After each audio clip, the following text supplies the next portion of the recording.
So, welcome to another session of Being at Home with George during COVID.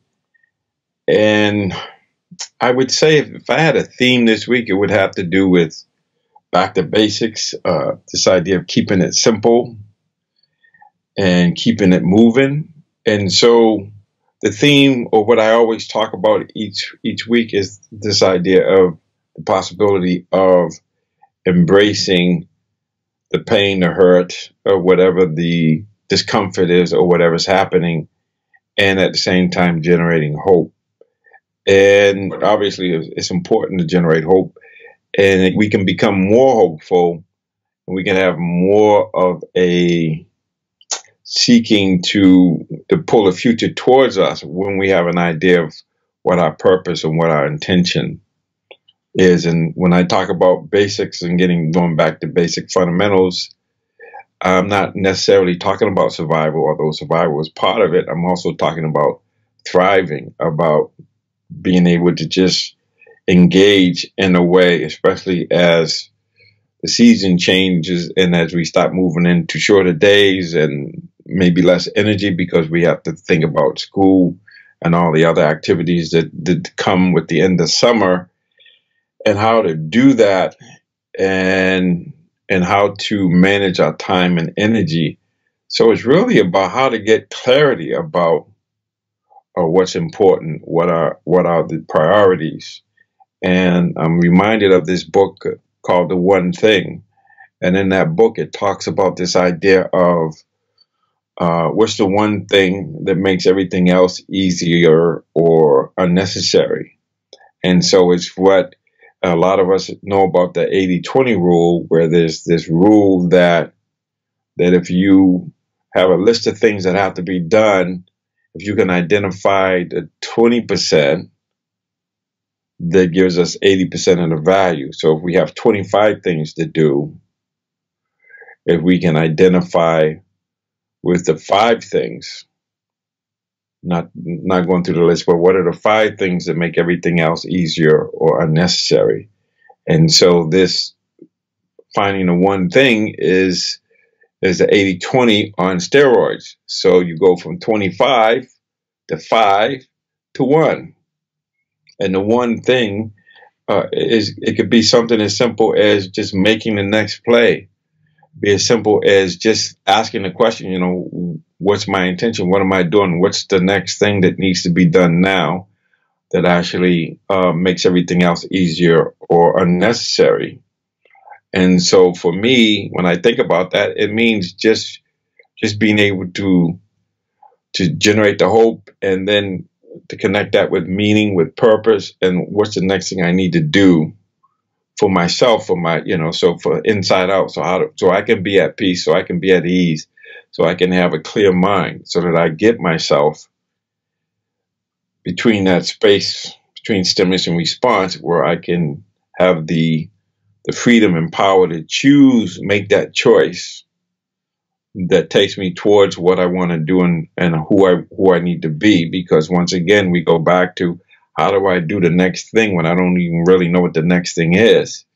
So we do what we know to do, and then the next step will be given to us. But we also know that we have to reflect on how am I being, and am I being in a way that allows me to do what I need to do, and also allows me to express who I am, or who I am based on what my core values are. So once again, we talk about kindness, we talk about love, compassion, understanding, or wisdom, and getting real clear about, okay, what do I need to do?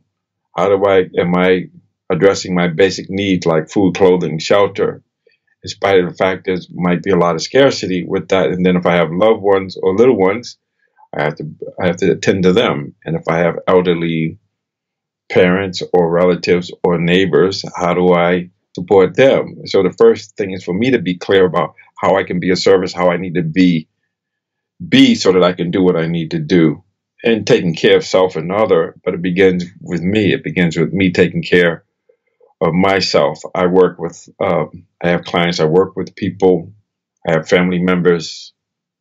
Today's my sister's birthday.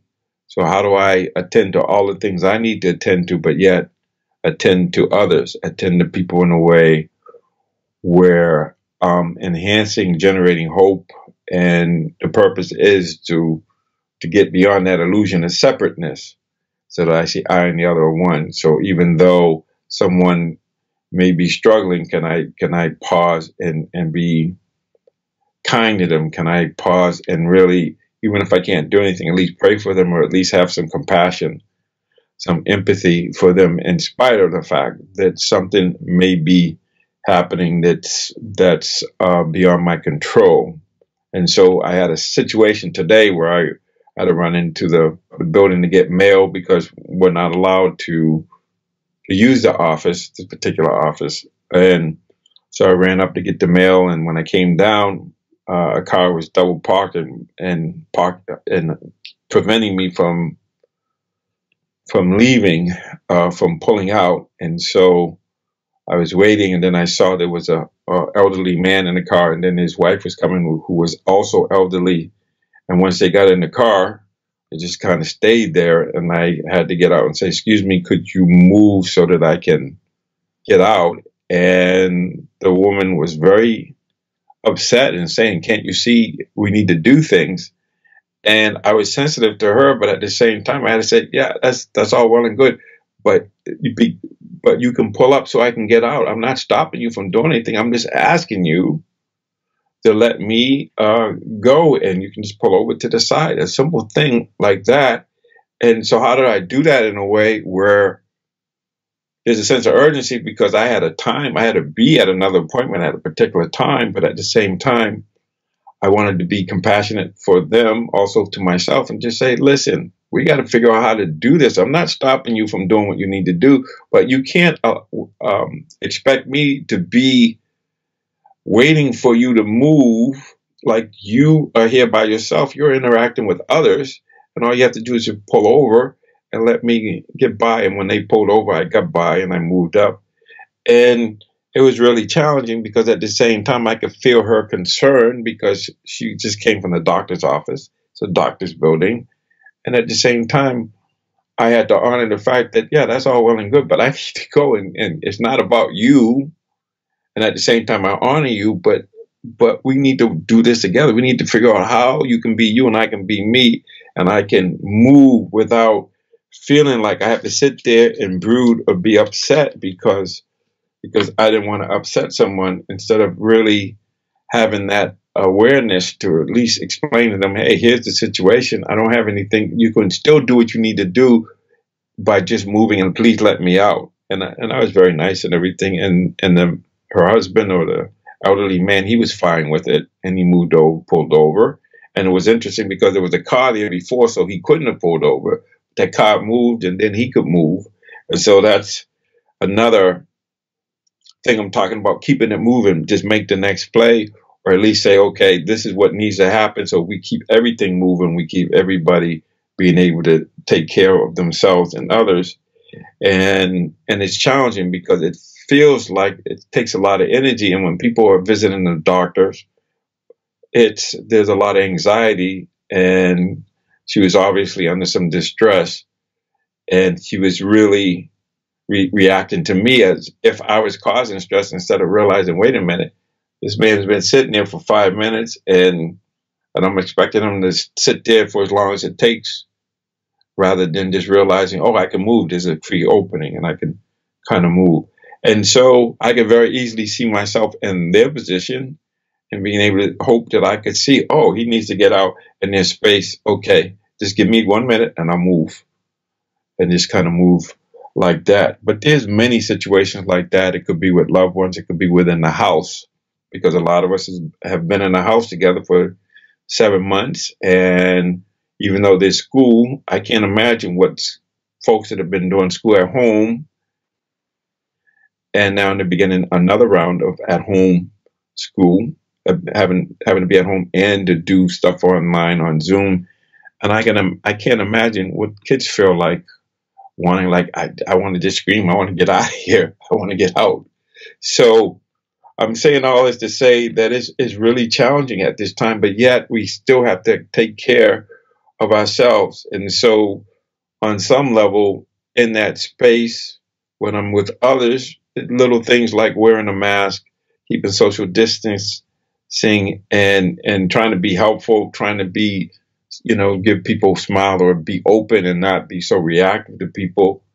That's a metaphor for myself, is how do I keep myself safe and at the same time keep others safe, and also understanding how do I make the next play, where the next play is being sensitive to self and other, and kindness, compassion, generosity, but at the same time being able to speak my truth and be able to talk about what my needs are in a way where I'm not denying someone else of their needs, but I also have to take care of my own needs and not to sacrifice myself when when we need to have a conversation about how do we coexist. And that can go, beyond our households and beyond our interactions with our family and friends, to also include our interactions as we go and interact with people in hospitals or pharmacies, grocery stores, or just happen to be in our automobiles moving from point A to point B. Well, I feel when I show up with compassion and empathy, that it creates the possibility of other folks to feel that and have the space. It actually creates space for them to not just react to somebody confronting them and making them wrong, but somebody just creating a little space where I can really think and say, well, wait a minute. He just asked me to move a little bit.